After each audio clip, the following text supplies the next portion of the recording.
নমস্কাৰ এই মুহূৰ্তত মহিলাসকললৈ দিবলৈ ওলাইছো ডাঙৰ খবৰ তো যিসকল মহিলাই ভিডিঅ'টোত ক্লিক কৰিছে অনুগ্ৰহ কৰি ভিডিঅ'টো স্কিপ নকৰি প্ৰথমৰ পৰা শেষলৈ চাই থাকিব কিয়নো অহাকালি এইবোৰ মহিলাসকলে লাভ কৰিব 10,000 কৈ টকা অসম চৰকাৰে অহাকালি এখন বিশেষ আঁচনি টকা ৰিলিজ কৰিব তো মহিলাসকলে কোনখন আঁচনি টকা অহাকালি লাভ কৰিব যদি জানিব বিচাৰে তেন্তে অনুগ্ৰহ কৰি ভিডিঅ'টো স্কিপ নকৰি চাই থাকিব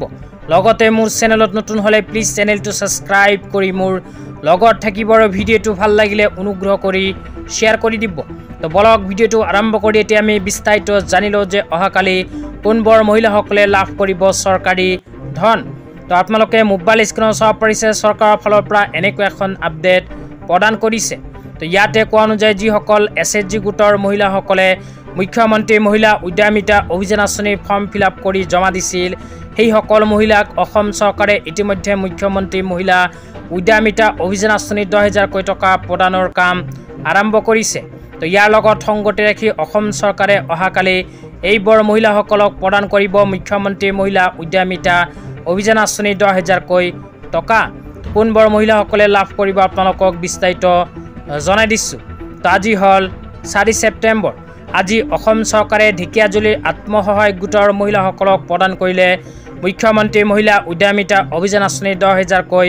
টকা তো যিসকল মহিলাই ঢেকিয়াজুলি সমষ্টিত বসবাস কৰে সেই সকল মহিলাই আজি লাভ কৰিছে মুখ্যমন্ত্ৰী মহিলা উদ্যমিতা অভিযান আঁচনিৰ প্ৰথম কিস্তি 10,000 কৈ টকা লগতে 6 ছেপ্টেম্বৰ তাৰিখে অসম চৰকাৰে মানকাছৰ সমষ্টিৰ এছএচজি গোটৰ মহিলাসকলক মুখ্যমন্ত্ৰী মহিলা উদ্যমিতা অভিযান আঁচনিৰ 10,000 কৈ টকা প্ৰদান কৰিব তেতিয়া আপোনালোকক দিবলৈ আহিছে আজি দ্বিতীয়টো খুবেই গুৰুত্বপূৰ্ণ খবৰ আজি দ্বিতীয়টো গুৰুত্বপূৰ্ণ খবৰ হল কৃষকসকলৰ বাবে তো যিসকল কৃষকে খেতি বাতি কৰে সেই সকল কৃষকক আৰ্থিক সাহায্য প্ৰদানৰ লক্ষ্যৰে ভাৰত চৰকাৰে আৰম্ভ কৰিছে প্ৰধানমন্ত্ৰী ফসল বীমা যোজনা আঁচনি এইখন আঁচনিৰ জৰিয়তে কৃষকসকলে খেতি বাতি কৰাৰ পিছত যদি খেতিৰ দ্বাৰা কোনো প্ৰাকৃতিক দুৰ্যোগৰ ফলত ক্ষয়ক্ষতি হয় তেন্তে চৰকাৰৰ ফালৰ পৰা এইখন আঁচনিৰ জৰিয়তে লাভ কৰিব আৰ্থিক সাহায্য তো যিসকল কৃষকে মাটিমাহৰ খেতি কৰিছে সেই সকল কৃষকে যদি প্ৰধানমন্ত্ৰী ফসল বীমা যোজনা আঁচনিত আবেদন কৰিব বিচাৰে তেন্তে 15 ছেপ্টেম্বৰ 2025 তাৰিখৰ পূৰ্বে কৰিব লাগিব আবেদন কিয়নো অসম চৰকাৰে মাটিমাহৰ খেতি কৰা কৃষকসকলৰ বাবে 15 ছেপ্টেম্বৰ 2025 তাৰিখটো প্ৰধানমন্ত্ৰী ফসল বীমা যোজনা আঁচনিত আবেদনৰ অন্তিম সময়সীমা ঘোষণা কৰিছে সেই কাৰণে কৃষকসকলে অহা 15 ছেপ্টেম্বৰ তাৰিখৰ পূৰ্বে কৰিব লাগিব আবেদন তো